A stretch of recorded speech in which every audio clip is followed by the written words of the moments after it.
ప్రజల కోసం నిరంతరం కృషి చేస్తున్న ఒక ప్రజానాయకుడి జన్మదినం ఇది. సేవను జీవన విధానంగా మార్చుకున్న నాయకుడి ప్రత్యేక రోజు ఇది. ప్రజాసేవలో మరిన్ని విజయాలు సాధించాలని, ఆయురారోగ్యాలతో సుఖ సంతోషాలతో ముందుకు సాగాలని చెప్పి ప్రజల ఆశీస్సులు ఎల్లప్పుడూ మీ వెంట ఉండాలని కోరుకుంటూ తెలంగాణ మంత్రివర్యులు కోమటిరెడ్డి వెంకటరెడ్డి గారికి క్యూబ్ టీవీ తరపున హృదయపూర్వక జన్మదిన శుభాకాంక్షలు. A very very happy birthday sir. మీ సేవా ప్రయాణం ఇలాగే ఎప్పటికీ కొనసాగాలని మనస్ఫూర్తిగా కోరుకుంటూ, కొంతమంది నాయకులు పదవులతో గుర్తింపు తెచ్చుకుంటారు, మరికొంతమంది అధికారంతో వార్తల్లో నిలుస్తూ ఉంటారు. బట్ ప్రజల గుండెల్లో స్థానం సంపాదించేవారు చాలా అరుదుగా ఇప్పుడు కనిపించే వాళ్ళు ఉన్నారు. సో ప్రజల బాధని తమ బాధగా భావించి వాళ్ళ మనసులు గెలుచుకునే నాయకులు మాత్రం ఎక్కడో ఒక చోట కనిపిస్తూ ఉంటారు. అడిగిన వారికి మాత్రమే కాదు, అవసరం ఉన్న ప్రతి ఒక్కరికి అండగా నిలిచే స్వభావం, అభివృద్ధి కోసం నిరంతరం పాటుపడే తత్వం, పోరాడే పటిమ, ప్రజల మధ్య జీవించే నాయకత్వం, అలాంటి ప్రత్యేక ప్రయాణంతో తెలంగాణ రాజకీయాల్లో తనకంటూ ఒక స్పెషల్ ఇంపాక్ట్ని క్రియేట్ చేసుకున్న people's leader, political leader Komatireddy Venkatreddy అని చెప్పాలి. ప్రజా సమస్యలపై గలమెత్తి పోరాడగలిగిన ధైర్యం ఉన్న నాయకుడుగా ఆయన ముద్ర వేసుకున్నారు. సేవని రాజకీయాల కంటే పెద్దదిగా భావించిన మంత్రి. సో కోమటిరెడ్డి వెంకటరెడ్డి గారి పుట్టినరోజు సందర్భంగా ఒక నాయకుడి జన్మదినంగానే ఈ రోజును చూడాలా? ప్రజల కోసం సాగించిన ఒక సేవా ప్రయాణాన్ని కూడా గుర్తు చేసుకోవాల్సిన అవసరం ఉంది. ఆయన రాజకీయ ప్రస్థానమే కాదు, పర్సనల్ గా ఆయన లైఫ్ అంతా కూడా పేదల కోసం, పేద ప్రజల కోసం, ఎంతో మంది ఆపదలో వచ్చిన వాళ్ళకి నేనున్నాను అనే ధైర్యం ఈ రోజు మనకు కనిపిస్తూ ఉంటుంది. నల్గొండ నేలపైన ఒక సాధారణ కార్యకర్తగా కోమటిరెడ్డి తన రాజకీయ ప్రస్థానాన్ని మొదలుపెట్టారు. ఇవాటి రోజున తెలంగాణ రాజకీయాల్లో చాలా ఇంపాక్ట్ఫుల్ పొలిటికల్ లీడర్గా ఆయన లీడర్షిప్ నిలిచింది అనటంలో ఎలాంటి సందేహం లేదు. 90s నుంచే చాలా మంది పేదల మధ్యలో, కామన్ మిడిల్ క్లాస్ పబ్లిక్ మధ్యలో ఆయన పనిచేయటం కాదు, క్రమంగా వాళ్ళ మనసుని కూడా ఆయన గెలుచుకుంటూ వస్తూ ఉన్నారు. 2009 ఎమ్మెల్యేగా తొలి విజయం సాధించి రాష్ట్ర రాజకీయాల్లో తనదైన ఒక ఇంపాక్ట్ క్రియేట్ చేశారు. అనంతరం వరుస విజయాలతో ప్రజల నమ్మకాన్ని ఆయన నిలబెట్టుకున్నారు. 2019లో ఫస్ట్ టైం భువనగిరి ఎంపీగా గెలిచి జాతీయ రాజకీయాల్లో తన ప్రభావాన్ని చాటారు. లోకల్, నేషనల్ ప్లేస్ మాత్రమే చేంజ్, కానీ తనలో ఎలాంటి చేంజ్ లేదు అని చెప్పి అనేక శాఖల్లో, అంటే తీసుకున్న ప్రతి శాఖ కీలక శాఖ అయినా కూడా ఆ బాధ్యతలు మాత్రం నిర్వర్తించడంలో ఎప్పుడు కూడా కోమటిరెడ్డి వెంకటరెడ్డి వెనక్కి వెళ్ళలేదు. ఎందుకు అనంటే నల్గొండ వాళ్ళని అడిగితే చెప్తారు అక్కడ ఇష్యూస్ ఏ స్థాయిలో ఉన్నాయి అనేది. ఒకవైపు ఫ్లోరైడ్ సమస్య, తాగునీరు సమస్య, సాగునీరు, రోడ్ల అభివృద్ధి, ఇన్ఫ్రాస్ట్రక్చర్ డెవలప్మెంట్, అనేక అంశాలకు సంబంధించి ఎమ్మెల్యేగా గెలిచినప్పుడు అసెంబ్లీలో, ఎంపీగా గెలిచినప్పుడు పార్లమెంట్లో, వేదిక ఏదైనా సరే పదే పదే తనెత్తుకున్న అంశాన్ని, ప్రజల కోసం తను మాట్లాడాలనుకున్న ప్రతిదీ కూడా పూసగుచ్చినట్లు పిన్ టు పిన్ పాయింట్ మాట్లాడడంలో ఆయన సాటి. ప్రజా అవసరాలే నా అవసరం, ప్రజలకి ఏవైతే అవసరాలు ఉన్నాయో అదే నా ఫస్ట్ ప్రయారిటీ అని చెప్పి రాష్ట్ర ప్రభుత్వము, కేంద్ర ప్రభుత్వం నుంచి స్పెషల్ ఫండ్స్ తీసుకురావటము, ఎంపీ ల్యాడ్స్ నుంచి ఖర్చు పెట్టడము, ప్రతి ఒక్క టాప్ లీడర్ దగ్గరికి వెళ్ళినా అది ప్రజా సమస్య గురించిన మీటింగ్ అయి ఉండటమే తన స్పెషాలిటీ. అదే ఆయన్ని ఈ స్థాయి వరకు రాజకీయాల్లో ఉండేలా కొనసాగించింది, పీపుల్స్ లీడర్గా ముద్ర వేసింది. కాంగ్రెస్ పార్టీలో చాలా మంది మహామహులు, ఎంతో మంది పేరున్న లీడర్స్, ఫ్యామిలీ చరిష్మాస్ ఉన్న లీడర్స్ మనం చూసాం. కానీ నల్గొండలో కోమటిరెడ్డి బ్రదర్స్, కోమటిరెడ్డి వెంకటరెడ్డి అంటే మాత్రం పదవులు పెరిగినప్పుడు ప్రజలతో కొంత కనెక్షన్ తగ్గుతుంది, అనుబంధం తగ్గుతుంది అని చెప్పి వెటకారంగా కొంతమంది మాట్లాడుతూ ఉంటారు. కానీ ఏ రోజు ఆయనకి తగ్గలేదు, అది పెరుగుతూ వస్తూ ఉంది. నల్గొండలో ఈ రోజుకి కూడా ఏ మూలకు వెళ్ళినా, ఏ వీధిలో ఏ సమస్య ఉన్నా అది చిటికలో చెప్పగలుగుతారు. అక్కడ ఏ సమస్య ఉంది, దాన్ని ఎన్ని ఫండ్స్తో ఎలా డెవలప్ చేశాము అనే ఒక క్లియర్ పిక్చర్ కూడా తన మైండ్లో ఎప్పుడూ ఉంటుంది. ఒకవైపు పొలిటికల్ లైఫ్ ఇలా ఉంటే, ఇక కంప్లీట్లీ కోమటిరెడ్డి వెంకటరెడ్డి గురించి మాట్లాడుకోవాలంటే సేవ, ఎస్పెషల్లీ ఎక్కువగా ప్రజలు కూడా ఆయనను గుర్తుపెట్టుకునేది ఆయన హెల్పింగ్ నేచర్. ఎప్పుడైనా సరే ఏ రాత్రి డోర్ కొట్టినా కూడా కోమటిరెడ్డి వెంకటరెడ్డి చేసే సహాయం, ఆయన స్వభావం గురించి మాత్రమే మాట్లాడుకోవాలి. అవసరం వచ్చినప్పుడు ముందుగా స్పందించే నాయకులలో మొదటి వరుసలో ఫస్ట్ ఎవరుంటారు అంటే అది కోమటిరెడ్డి వెంకటరెడ్డి. సో ఆ స్థాయిలో ప్రత్యేక గుర్తింపు ఆయనకు వచ్చింది.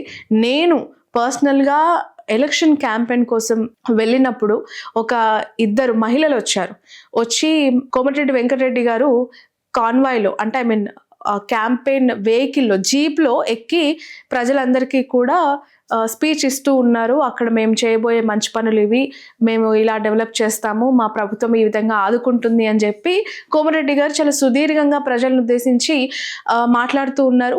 బట్ ఆ ఇద్దరు మహిళల్ని ఆయన ఆ జీప్లో ఉండి అబ్జర్వ్ చేస్తున్నారు అనే విషయం ఈ ఇద్దరు మహిళలు గుర్తించలేదు, అక్కడ ఉన్న ఎవరికి కూడా అర్థం కాలేదు. బట్ వాళ్ళ ఎండలో చిన్న బాబుని ఎత్తుకొని అక్కడికి వచ్చి ఆయన ఎప్పుడు కిందికి దిగితే ఆయన దగ్గరికి వెళ్ళి మాట్లాడాలి అని ఈ ఇద్దరు మహిళలు వెయిట్ చేస్తూ ఉన్నారు. ఆ రోజు నేను కవరేజ్లో ఉన్న సందర్భం ఎందుకు అని అంటే, ఇలాంటి నాయకులు నిజంగానే మన మధ్యలో ఉండటం చాలా గొప్ప విషయంగా మనం మాట్లాడుకోవాలి. సో సందర్భాలు వచ్చినప్పుడే వాటి గురించి మనం ప్రస్తావించాలి. సో ఆయన స్పీచ్ కంప్లీట్ అయ్యి జీప్ దిగి వచ్చినప్పుడు ఆ ఇద్దరు మహిళల దగ్గరికి డైరెక్ట్గా కోమటిరెడ్డి గారు వెళ్ళారు. అసలు మీ ప్రాబ్లం ఏంటి, మీరు ఎందుకు ఇక్కడ ఇంతసేపటి నుంచి వెయిట్ చేస్తూ ఉన్నారు, మీ మొహంలో ఏదో తెలియని ఒక బాధ కనిపిస్తుంది అని నేరుగా ఇద్దరి దగ్గరికి వెళ్ళి మాట్లాడితే, అత్యంత పేదరికంలో ఉన్న మహిళలు ఇంటి పెద్ద దిక్కును కోల్పోవటం, అంటే ఉద్యోగం చేసే తన భర్తను కోల్పోవటం, చిన్న బాబుని ఎత్తుకొని ఆ మహిళలు ఇద్దరు కూడా అక్కడ వెయిట్ చేస్తూ ఉన్నారు. సో నాకు ఉద్యోగం లేదు, నా భర్త ఇప్పుడు లేడు, మమ్మల్ని ఆదుకునే వాళ్ళు లేరు, ఎంతో కొంత మాకు ఉపాధి కల్పిస్తే మేము బతకడానికి ఉంటుంది, మాకు ఒక ఇల్లు కూడా లేదు అంటే ఇమీడియట్లీ ఆయన ఒక ₹1,00,000 తీసి వాళ్ళకి సహాయం చేశారు. మళ్ళీ వచ్చి నన్ను కలవండి అని చెప్పి ఒక భరోసాను కల్పించారు. అలా 50,000 1,00,000 ఒక రోజు ఒక సందర్భంలో కాదు, ప్రతిరోజు ఆయన కార్లో ఆయన కాన్వాయ్లో కొన్ని లంసమ్ అమౌంట్ క్యారీ చేస్తూ ఉంటాడు.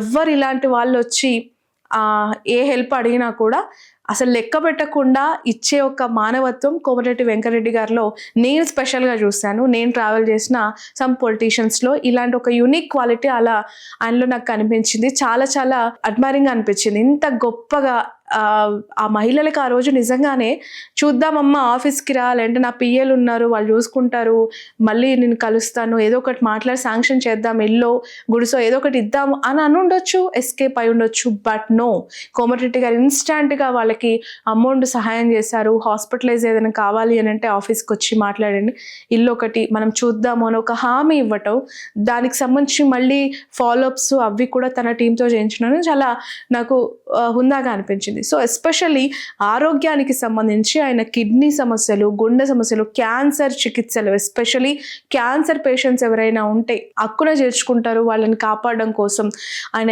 ఎన్నో ప్రయత్నాలు చేస్తారు. తద్వారానే ప్రజల్లో ఎప్పటికీ కూడా ఆయన చర్చనీయాంశంగా ఉంటాడు ఇలాంటి మంచి పనులు చేస్తూ. ఇక తన కొడుకు పేరుతో ఏర్పాటు చేసిన ప్రతీక్ ఫౌండేషన్ గురించి చెప్పనక్కర్లేదు.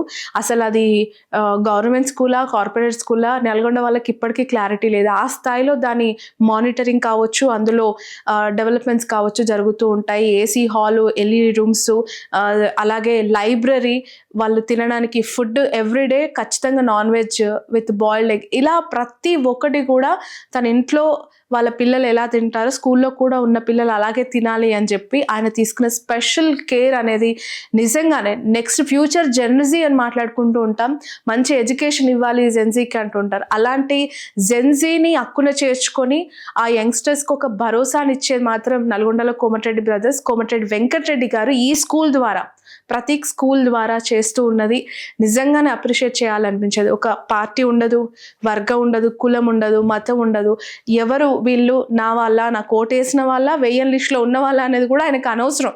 అంత వ్యక్తిత్వం ఆయనకి, హుందాగా ఉండే వ్యక్తిత్వం. ఖచ్చితంగా హెల్ప్ అని వస్తే మాత్రం ఎప్పటికీ నో అనే మాట ఉండదు, డోర్స్ క్లోజ్ అనే సిచ్యువేషన్ కూడా ఉండదు. అసలు మాటలతో కాదు చేతలతో ఎప్పుడు కూడా మనం ఏంటో చూపించాలి అనుకునే ఏకైక నాయకుడు ప్రస్తుత క్యాబినెట్లో కోమటిరెడ్డి వెంకటరెడ్డి గారనే చెప్పాలి. నల్గొండ ప్రజలకి రోడ్లు, తాగునీరు, అలాగే మెరుగైన అవకాశాలు అందాలని చెప్పి అనేక సార్లు కోమటిరెడ్డి నిరంతరం కృషి చేశారు. నల్గొండ ప్రాంతంలో జరిగిన అనేక అభివృద్ధి పనుల్లో కూడా ఆయన చాలా స్పెషల్ కేర్, స్పెషల్ ఫోకస్ తీసుకున్నది మనకు అనేక సార్లు కనిపిస్తూ ఉంటుంది. ఫ్లైఓవర్స్ విషయంలో కావచ్చు, అక్కడ ఇన్ఫ్రాస్ట్రక్చర్ డెవలప్ చేయటంలో ఆయన కీలక పాత్ర పోషించారు. ఒకవైపు గ్రామీణ రహదారులు, drainage system, water pipe lines and transportation, వీటిపైన ఆయన స్పెషల్గా ఈ టర్మ్ ఫోకస్ పెట్టారు.